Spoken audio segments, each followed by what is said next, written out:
UPSC, GPSC કે ગુજરાત રાજ્ય સરકારની કોઈ પણ ભરતી પરીક્ષાની આપ તૈયારી કરી રહ્યા હો અને એ માટે યોગ્ય માર્ગદર્શન અને શિક્ષણની આપને જરૂરિયાત લાગતી હોય તો આપણી સંસ્થા સંવિધાન કરિયર એકેડેમીનો આપ સંપર્ક કરી શકો.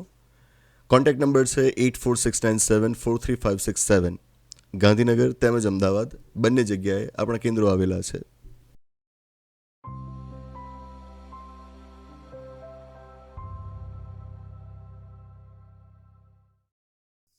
નમસ્તે, સ્વાગત છે આપનું આપણા કાર્યક્રમમાં કે જેનું નામ છે ગોષ્ઠી વિથ વિકલ્પ કોટવાલ. છેલ્લા ઘણા દિવસથી બાંગ્લાદેશથી સતત હોરિફાઈંગ ડિસ્ટર્બિંગ ન્યૂઝ આવી રહ્યા છે. એવા સમાચાર કે જે આપણને સતાવે, એવા સમાચાર કે જે આપણને અકળાવી મૂકે, એવા સમાચાર કે જે સાંભળીને કદાચ આપણે થીજી જઈએ, એવા સમાચાર સતત આવી રહ્યા છે. સમાચાર એવા કે જે વાંચીને, જેને સાંભળીને આપણે જ કેમ વિશ્વ આખું આજે સવાલ કરી રહ્યું છે કે બાંગ્લાદેશમાં હિન્દુઓ સાથે શું થઈ રહ્યું છે. અહીં આગળ ધર્મ વિશેષનો ઉલ્લેખ આપણે કરવો પડશે, કારણ કે જે થઈ રહ્યું છે હિન્દુઓ સાથે થઈ રહ્યું છે. એટલે આપણે કહેવું પડશે કે બાંગ્લાદેશમાં હિન્દુઓ સાથે થઈ શું રહ્યું છે. દીપુ દાસના સમાચાર તો આપણે વાંચ્યા. એક હિન્દુ યુવક કે જેની એક ટોળાએ હત્યા કરી, એનું લિન્ચિંગ કરી દીધું અને પછી એના શરીરને બાળી નાખ્યું. લાગતું હતું કે આવા એકલ લોકલ પ્રસંગો કદાચ હશે, પણ એવું નથી. આવા પ્રસંગોની તો હારમાળ સર્જાઈ છે, જે આપણને સમાચાર વાંચીને સમજાય છે. જેમ કે એક સમાચાર આવ્યા કે જેની હેડલાઇન છે, Hindu businessman attacked with sharp weapons set on fire in Bangladesh. એક હિન્દુ બિઝનેસમેન ઉપર તીક્ષ્ણ હથિયાર સાથે લોકો હુમલો કરે છે અને પછી એના શરીરને બાળી નાખે છે. વધુ એક સમાચારની હેડલાઇન કહે છે કે another minority horror in Bangladesh, Hindu widow gang raped tied to tree.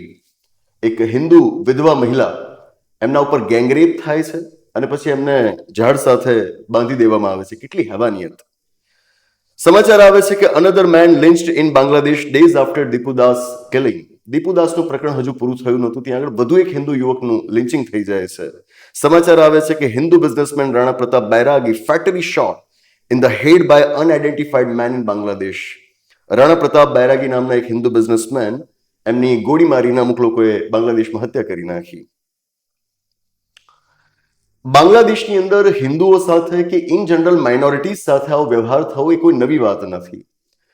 ભૂતકાળના સમાચાર આપ વાંચશો તો આપને મળશે કે ત્યાં આગળ નાસ્તિકો સાથે પણ આવો દુર્વ્યવહાર થાય છે, આવા અત્યાચાર થાય છે. વિશેષ રૂપથી અત્યારે વાત આપણે હિન્દુઓની કરવાની છે. કેમ આવું?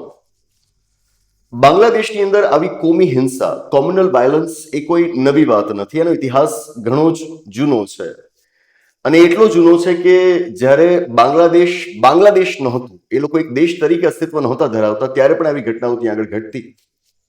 આ બાંગ્લાદેશ તો પહેલા પૂર્વ પાકિસ્તાન હતું ને, ત્યારે પણ આવી ઘટનાઓ ઘટતી. અને હું તો કહીશ કે ઇતિહાસમાં હજુ જો તમારે મૂળ શોધવા હોય તો તમને આઝાદી પહેલાના સમયમાં પણ આના મૂળ મળી આવશે. જેમ કે બંગાળ હતું, એક વિશાળ પ્રાંત હતું અને 1905ના વર્ષમાં કર્ઝને, અંગ્રેજોએ કહ્યું કે અમારે બંગાળના ભાગલા કરવા છે. વહીવટી સરળતા ખાતર એવું કારણ એમણે આપ્યું હતું કે પ્રાંત આવડો મોટો છે, આનો વહીવટ એક સાથે એને રાખીને ચલાવવો મુશ્કેલ છે, તો આપણે એને વહીવટી સરળતા ખાતર બે ભાગોમાં વહેંચી નાખીએ. પછી જ્યારે એ લોકોએ પ્લાન રજૂ કર્યો ત્યારે આપણે જોઈએ છીએ કે ભાગલા એ લોકો એ રીતે કરવાના હતા કે જેથી પશ્ચિમનો ભાગ બંગાળનો એવો બને કે જેમાં હિન્દુઓની બહુમતી હોય, મુસલમાનોની લઘુમતી હોય, અને પૂર્વ બંગાળનો ભાગ એવો બને કે જેમાં મુસલમાનોની બહુમતી હોય, હિન્દુઓ લઘુમતીમાં હોય, કે જેથી બંને પ્રાંતોની અંદર એ લોકો સતત લડતા રહે, કોમ્યુનલ વાયલન્સ થતું રહે. એટલે તો આપણે એની વિરુદ્ધ બંગભંગની ચળવળ ચલાવી અને આગળ જતા પછી બંગાળના ભાગલા રદ પણ થાય છે. ટૂંકમાં આનો ઇતિહાસ ઘણો જ જૂનો છે, આજકાલની વાત નથી. નોંધ આપણે અહીંયા આગળ ખાસ એ લેવી પડે કે 1947માં જ્યારે આપણે આઝાદ થયા, નક્કી થઈ ચૂક્યું હતું કે હવે ભારત એકલું એક દેશ તરીકે આઝાદ નહીં થઈ શકે, પાકિસ્તાન બનશે જ બનશે. પણ પાકિસ્તાન બનશે ક્યાંથી? ફક્ત પશ્ચિમમાં નહીં, પૂર્વમાંથી પણ પાકિસ્તાન બનશે. બંગાળના ઘણા ખરા ભાગોને અલગ કરાઈને એમાંથી પૂર્વ પાકિસ્તાન તૈયાર કરવામાં આવ્યું. પાકિસ્તાન જે બન્યું એ ધર્મના આધારે બન્યું.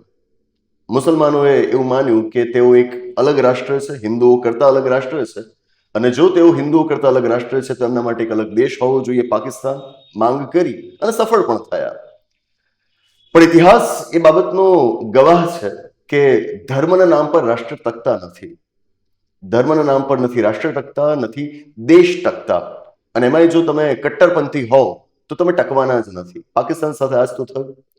ધર્મના નામ પર દેશ બનાવી તો દીધો પણ એને ટકાવી ન શક્યા. 1971ના વર્ષમાં પાકિસ્તાનનો એક ભાગ છૂટો પડી ગયો. પૂર્વ પાકિસ્તાન પશ્ચિમ પાકિસ્તાનથી છૂટું પડી ગયું અને આ જ પૂર્વ પાકિસ્તાન 1971ના વર્ષમાં બની જાય છે બાંગ્લાદેશ.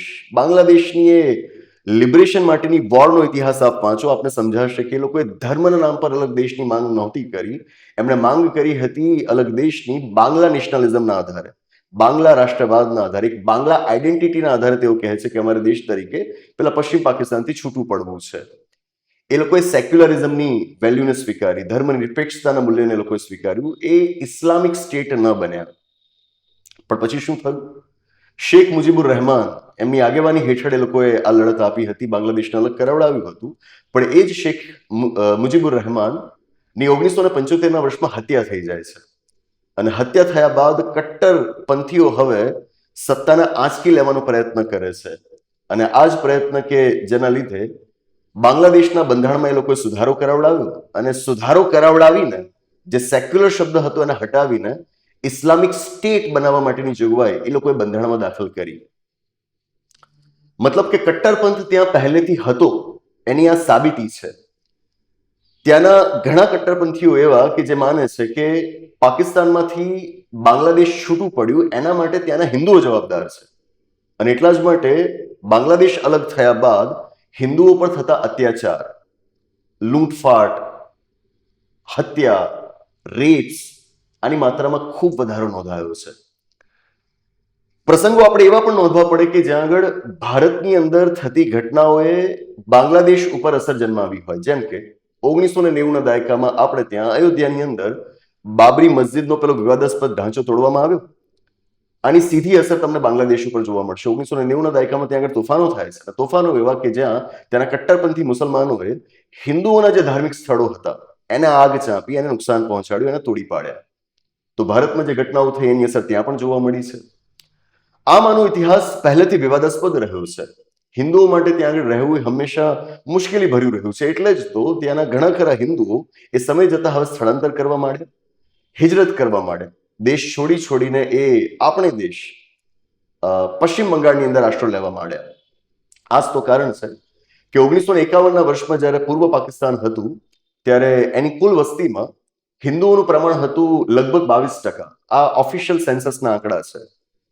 ઓફિશિયલ સેન્સસના આંકડા પ્રમાણે એ વખતે પૂર્વ પાકિસ્તાનની અંદર કુલ વસ્તીમાં હિન્દુઓનું પ્રમાણ હતું 22%, કે જ્યારે 1991ના વર્ષમાં ઓફિશિયલ એસ્ટિમેટ પ્રમાણે હિન્દુઓનું પ્રમાણ ઘટીને થઈ જાય છે 15%.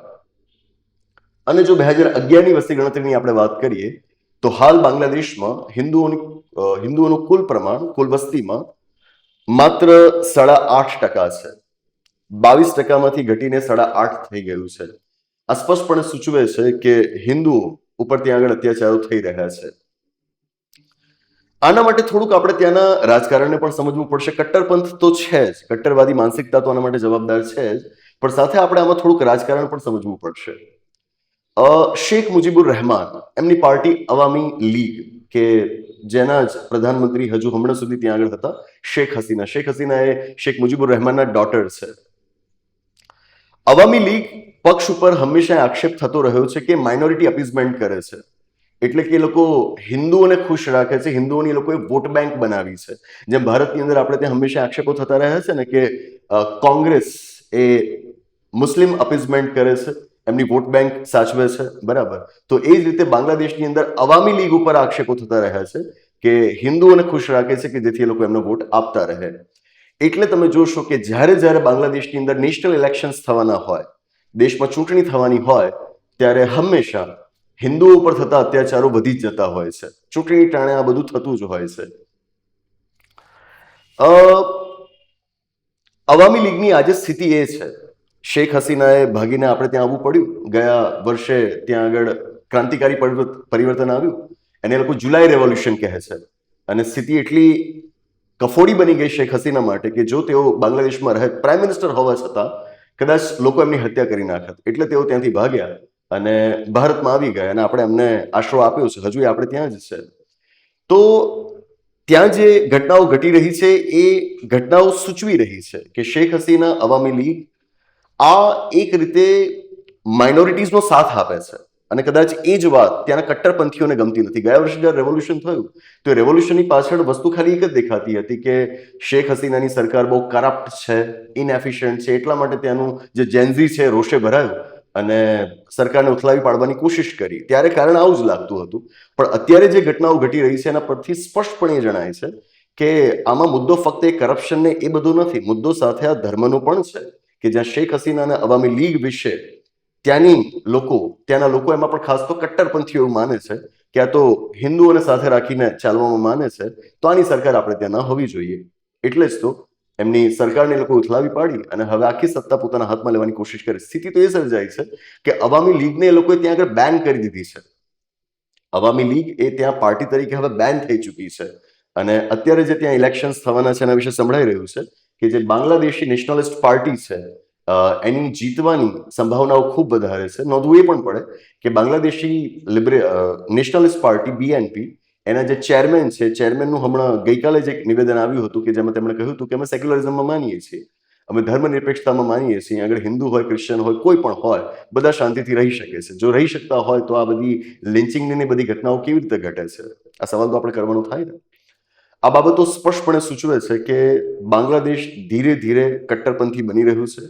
ત્યાં આગળ ધર્માંધતા વકરી રહી છે અને વચ્ચે તો કોઈકને એવું પણ કહ્યું હતું કે આને આપણે ઇસ્લામિક સ્ટેટ બનાવવાનું છે, આઈસિસના હાથમાં લોકો સોંપવા માંગે છે, કેલિફેટ ત્યાં આગળ બનાવવા માંગે છે.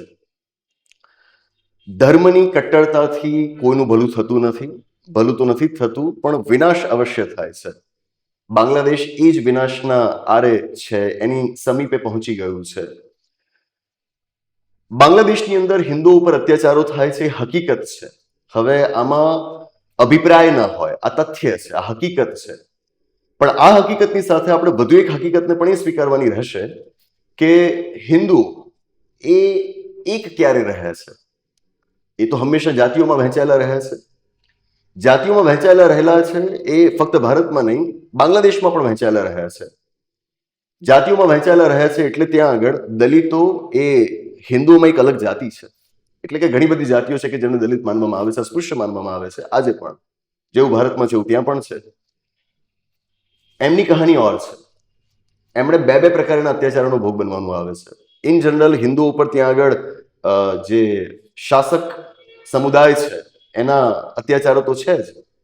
હવે ત્યાં આગળ જે દલિત છે એમના ઉપર પેલા લોકોના તો અત્યાચારો છે જ, પણ હિન્દુઓમાં જે સો કોલ્ડ અપર કાસ્ટના લોકો છે એ લોકો પણ અત્યાચાર કરે છે.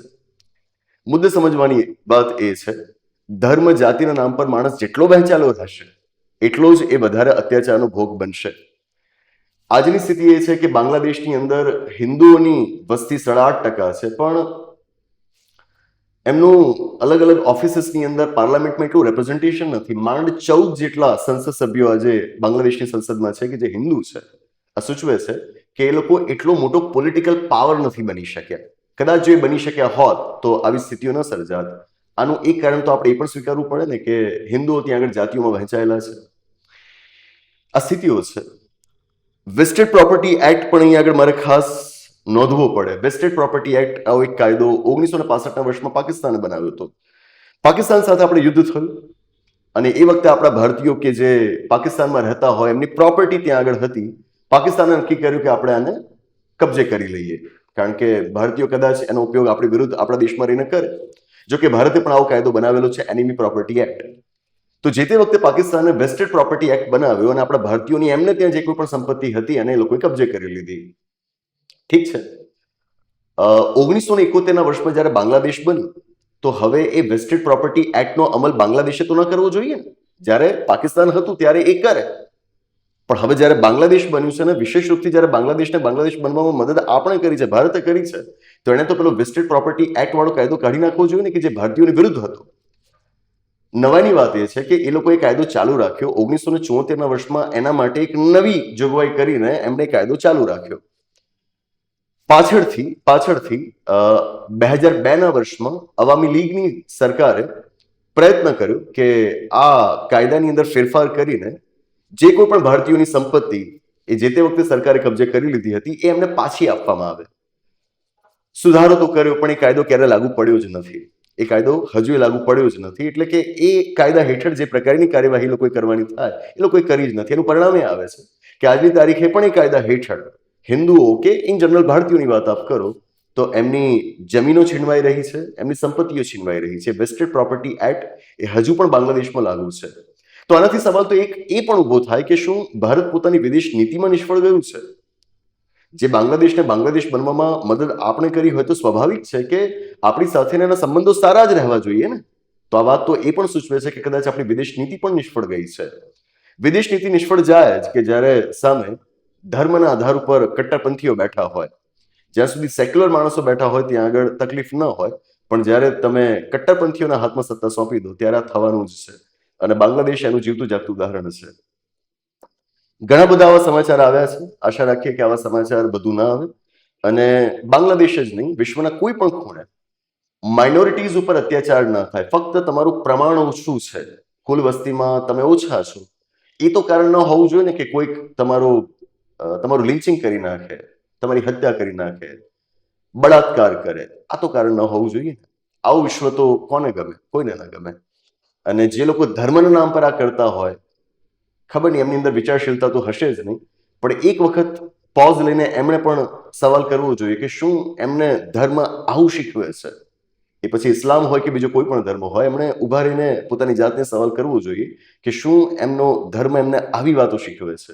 કોઈ ધર્મ આવી વાત ન શીખવતો હોય. આશા રાખીએ કે આ બધું ઝડપથી બંધ થાય અને ભારતે આ મામલે જ્યાં જ્યાં દરમિયાનગીરી કરવાની જરૂર છે એ કરે. ભારતે પણ ચોક્કસ બાબતોમાં વાંધા નોંધાવેલા જ છે અને એના પણ સમાચાર આપ વાંચતા જ હશો. પણ જરૂરી છે કે બહુ એક્ટિવ મેનરમાં આપણે ઇન્ટરવેન્શન કરીએ અને પડોશની અંદર જો આવું કંઈક થઈ રહ્યું હોય તો એની અસર આપણા ઉપર પણ આવે છે. તો આપણે એ સાવચેતી રાખીએ કે એ આપણા સુધી ના પહોંચે. એના માટે પહેલા તો એ ત્યાં અટકે એવો પ્રયત્ન આપણો હોવો જોઈએ. બસ એ જ. આશા રાખું કે બાંગ્લાદેશમાં થઈ રહેલી આ ઘટનાઓ વિશે એક સામાન્ય ચર્ચા જે અત્યારે આપણે કરી એ આપને સમજાઈ હશે અને આપના પણ આ મુદ્દા વિશે કોઈક વિચારો હશે નીચે કોમેન્ટ બોક્સમાં જણાવશો. આપણે એના ઉપર ચર્ચા કરતા રહીશું. બસ આની સાથે આ ગોષ્ઠીની આગળ સમાપ્ત જાહેર કરીએ છીએ. આવનાર એપિસોડમાં આવી જ કોઈક નવી વાત સાથે, એક રસપ્રદ ચર્ચા સાથે, એક નવી ગોષ્ઠી સાથે પાછા મળીશું. આભાર. નમસ્તે.